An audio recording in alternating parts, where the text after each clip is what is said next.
Anatomi Fisiologi Sistem Integumen, Dr. Ahmad Sirajuddin, SPOG.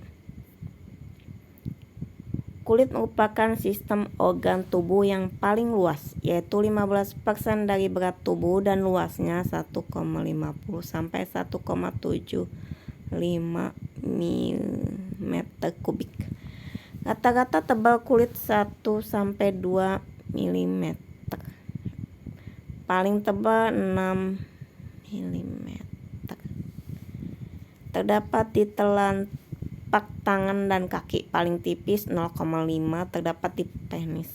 Kulit membangun sebuah barier yang memisahkan organ-organ internal dengan lingkungan luar dan turut berpartisipasi dalam banyak fungsi tubuh yang vital. Kulit bersambung dengan membran mukosa pada ostium eksternal, sistem digestivus, respiratorius, dan urogenitalis. Kulit merupakan cermin dari kesehatan seseorang secara menyeluruh, dan perubahan yang terjadi pada kulit umumnya berhubungan dengan penyakit pada sistem organ lain. Nah, lihat gambarnya ya.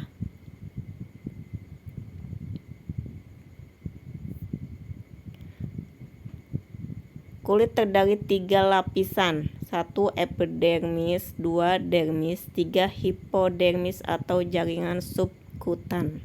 Anggota kulit yang lain adalah epidermis, 1 kelenjar keringat, 2 kelenjar sebasea, 3 rambut, 4 kuku. Lapisan kulit epidermis, lapisan kulit paling luar, bekerja untuk melindungi struktur tubuh dari serangan mikroba dan benda asing lainnya. Epidermis dibagi menjadi 2 lapisan utama, yaitu stratum corneum, lapisan tanduk. 2 stratum malvigi dibagi menjadi 4 lapisan, yaitu stratum lucidum, stratum granulosusum, stratum spinosum, lapisan sel basah, stratum germinativum. Epidermis. Dermis terletak tepat di bawah epidermis, terdiri dari serabut-serabut kolagen, elastin, retikulin, dan dilapisi dermis banyak terdapat pembuluh darah dan fungsi sensori. Dermis tersusun dari 2 lapisan yang berbeda, yaitu dermis papilari, dermis retikular. 3 jaringan subkutan. Lapisan kulit bagian dalam ini merupakan bantalan untuk kulit isolasi untuk mempertahankan suhu tubuh dan tempat penyimpanan energi.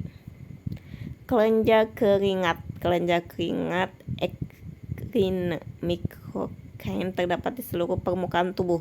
Banyak terdapat di kulit yang tebal kecuali telinga dan bibir. Fungsinya mengatur temperatur tubuh, bereaksi dalam keadaan emosional, 3 bereaksi terhadap rangsangan fisiologis. Kelenjar keringat apokrin terutama ditemukan di aksila, sekitar puting susu, payudara eksternal, lubang telinga, area genital, kelopak mata. Kelenjar ini mulai beraktivitas sekresinya pada usia pubertas. Fungsinya bereaksi terhadap perubahan hormon, bereaksi dalam keadaan emosional. Kelenjar sebasea. Kelenjar sebasea terdapat di seluruh permukaan tubuh kecuali telapak tangan dan telapak kaki. Fungsinya memproduksi sebum, bergabung dengan trigliserida, kolesterol, lilin melalui folikel rambut untuk melicinkan rambut, dan kulit kelenjar sebasea tidak aktif sampai masa pubertas. Kelenjar sebasea. Fungsi kulit.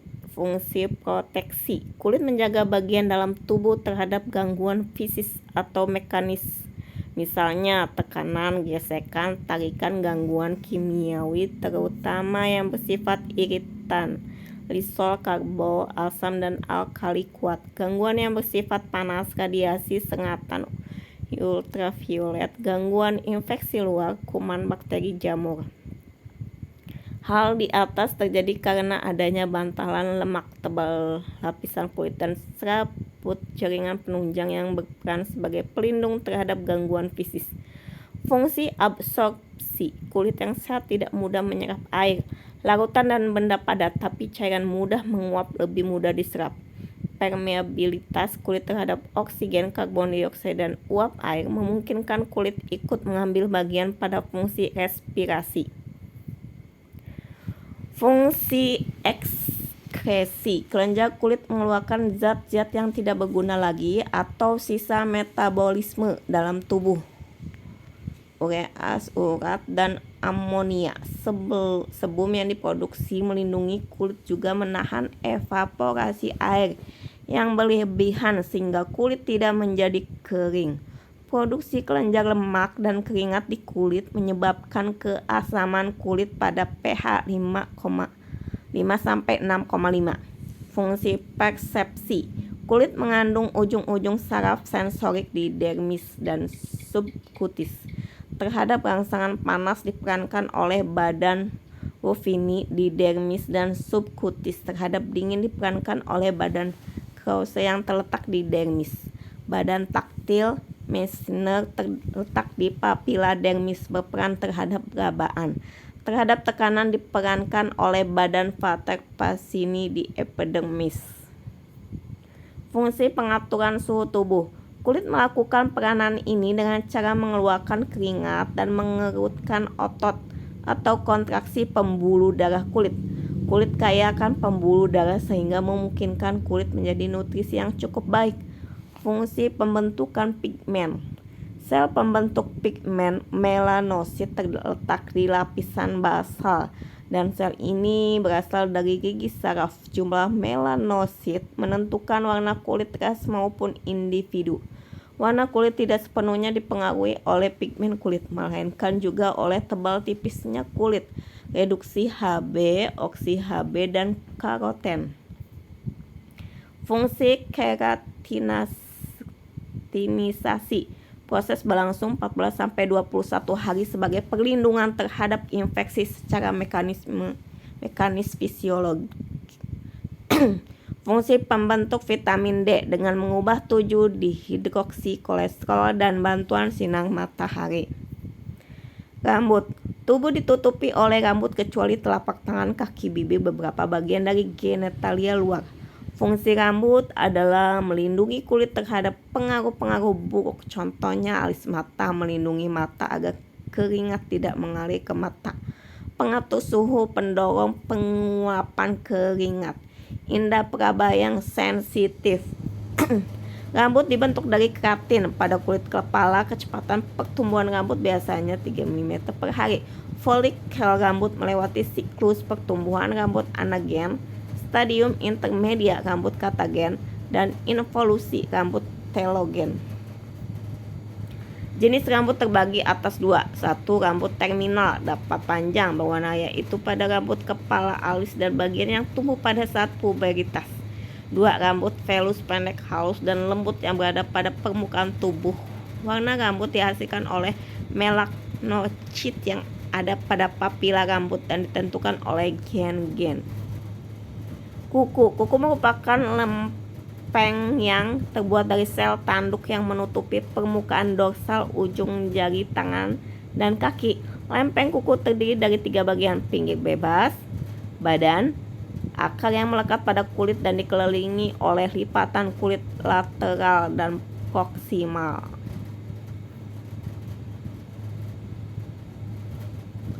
Bagian-bagian kuku. Matriks adalah bagian hidup dari kuku, tepat berada di belakang dan di bawah lipatan kuku dan menghasilkan keratin yang tumbuh lempeng kuku. Jika matriks terjadi kerusakan, maka pertumbuhan lempeng kuku yang akan terkena dampak langsung. Lunula adalah wilayah putih kecil terbentuk di dasar kuku Anda dan merupakan satu-satunya bagian dari matriks yang terlihat. Eponysium adalah kulit mati yang terbentuk di sekitar kutikula. Ini kulit mati dapat dihapus dan atau dipangkas dan cenderung lebih banyak terdapat pada laki-laki daripada perempuan. Pagonisium adalah kulit hidup sekitar kutikula yang melindungi matriks. Hyponychium adalah daerah di mana lempeng kuku dan kuku melekat dan terletak di ujung kuku. Lempeng kuku adalah kuku aktual yang terdiri dari lapisan keratin. Tempat tidur kuku adalah jaringan yang terletak di bawah kuku Anda, dan ketika kuku Anda normal dan sehat, itu membuat kuku Anda terlihat merah muda. Lipatan kuku adalah kulit yang mengelilingi kuku. Ujung bebas adalah akhir dari kuku yang meluas melewati jari dan merupakan bagian yang Anda memangkas. Anda harus berhati-hati untuk tidak memangkas terlalu pendek untuk mencegah masalah kuku. Fungsi kuku sangat penting. Waktu mengutip benda-benda kecil, rambut dan kuku merupakan struktur keratin yang mati, maka rambut dan kuku tidak mempunyai ujung saraf dan tidak mempunyai aliran darah.